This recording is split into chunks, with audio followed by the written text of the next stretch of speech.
Today we're going to be creating some prickly pear cactus, and we want to begin by laying down kind of our background color using chalk pastel. So you are going to get to choose two different colors in the box, and you are going to cover half of your paper with one color and half with another color. Now the trick here is that we don't want to use the chalk on its tip. So I don't want to use the tip of the chalk, I want to lay it flat. And I also don't want to push super hard. I'm going to keep it flat on its side, kind of like a texture rubbing.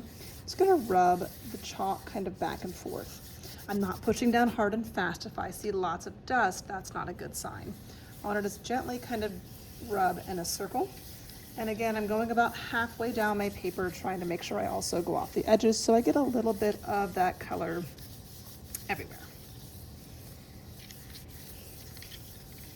When I finish with my first color, I will put that piece of chalk back into the box, and then I will choose my second color. I'm gonna fill the rest of my paper with that second color. It is okay if my second color kind of touches or goes over my first color a little bit. I don't want there to be a white space. Again, I'm not pushing super hard. I'm just kind of rubbing it, keeping it flat on its side, making sure I get everywhere.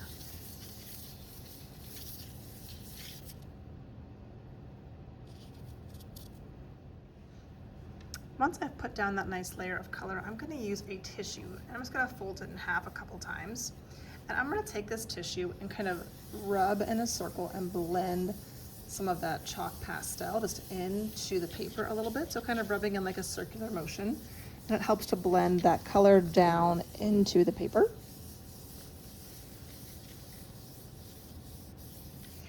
Now that I'm done with that color, I'm just going to take my Kleenex and just kind of fold it in half the other way so that I don't get that blue all over my orange. So I'm going to do the same thing at the bottom, just kind of rubbing and blending that color down into the paper. Okay, and then I will throw that away. Once you've created your background with chalk, then you're going to get a plate that has some tempera paint on it. We are going to use pink last. So pink is our last color. We're going to be kind of mixing our yellows and our greens and our white. We do not want to just stir it up and mix it on the plate. We want the mixing to happen on our paper. To create our prickly pears, we're going to be using this shape that is an oval. And our ovals should start kind of big at the bottom of our paper, and as they move up, they should get a little bit smaller. Notice how they are also connected to each other. To begin, I'm going to dip my paintbrush just in one color, and I'm going to start near the bottom of my paper, and I'm just going to kind of paint a tall, kind of big oval. If my brush looks scratchy, I'm just going to get more paint, and I'm keeping that paintbrush up on its tippy toes. I can also just dip into a new color. I'm not mixing it, but I'm just grabbing a new color on my brush, and that makes kind of a nice mixture on my paper.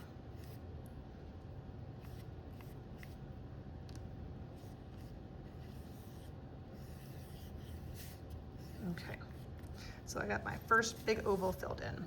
I'm going to do another one kind of connected to this one, but leaning a little bit to the side. And again, it's okay. I have green. I don't need to rinse my brush. I might actually kind of double dip into multiple colors. So I'm going to paint a nice big oval over here, and it makes a different shade of green depending on what colors I mix into it.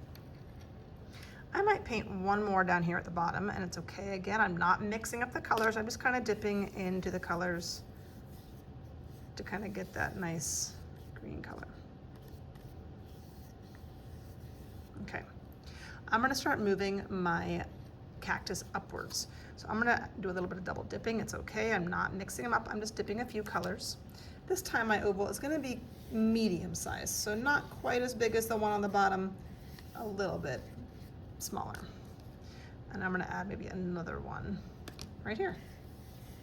So painting that nice shape, kind of swirling it in and filling the whole shape in.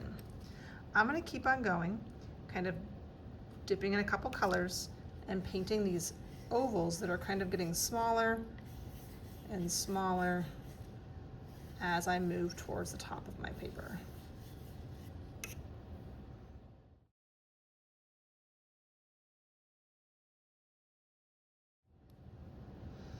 Once I've finished kind of doing all of my prickly pear kind of petals, then I'm gonna be ready to go back and use my pink. I don't need to clean my brush, it's gonna be dirty. I'm not gonna mix up my pink, I'm just gonna kind of dip my pink in. And I'm gonna go back and just make a kind of a few little dabs at the tops of my top ovals, because those are kind of like the little flower blooms at the top. So just a little bit of pink kind of near the tops of my smaller ovals.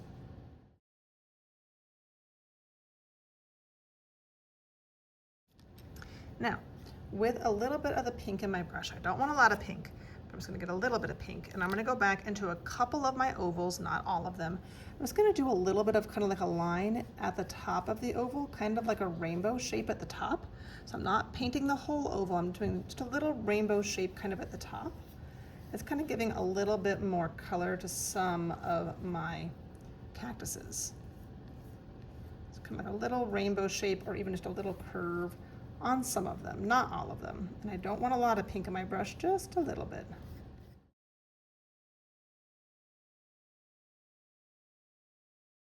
Okay, when I'm finished, I will bring my brush to the cup of water at the sink and put my artwork on the drying rack.